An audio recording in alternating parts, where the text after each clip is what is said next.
Good day, everyone. I am Elizabeth Ramos, and I will be the first reporter of Group 8 about the good life. But before anything else, let's have the lesson objectives. So, at the end of this lesson, the student should be able to first examine what is meant by a good life.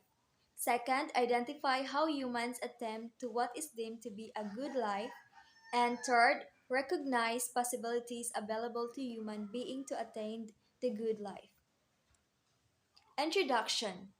In ancient Greece, long before the word science has been coined, the need to understand the world and reality was bound with the need to understand the self and the good life. For Plato, the task of understanding the things in the world runs parallel with the job of truly getting into what will make the soul flourish. In an attempt to understand reality and the external world, man must seek to understand himself too. It was Aristotle who gave a definitive distinction between the theoretical and practical sciences.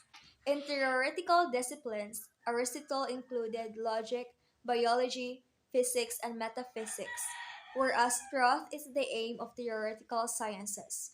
While in practical disciplines, Aristotle counted ethics and politics. Good is the end goal of the practical ones. Every attempt to know is connected in some way in an attainment to find the good, or as said in the previous lesson, the attainment of human flourishing. Rightly so, one must find the truth about what the good is before one can even try to locate that which is good. In the previous lesson, we have seen how a misplaced or erroneous idea of human flourishing can turn tables for all of us, make the sciences work against us rather than for us, and draw a chasm between the search for truth and for the good. In this lesson, we endeavor to go back a little and answer these questions. What does it really mean to live a good life? What qualifies as a good existence?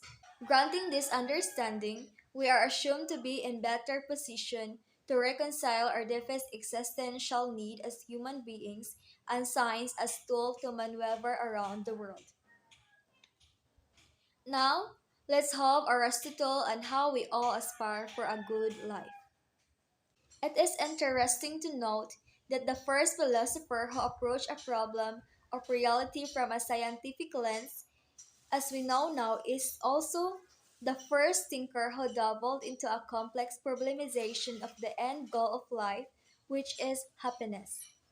And this man is none other than Aristotle, compared to his teacher and predecessor, Plato. Aristotle embarked on a different approach in figuring out reality. In contrast, Plato, who taught that things in this world are not real and are only copies of the real in the world of forms.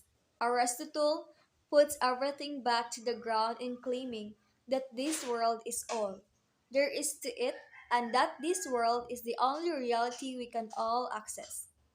So, from the table, we can see the different approach of figuring reality of Plato and Aristotle.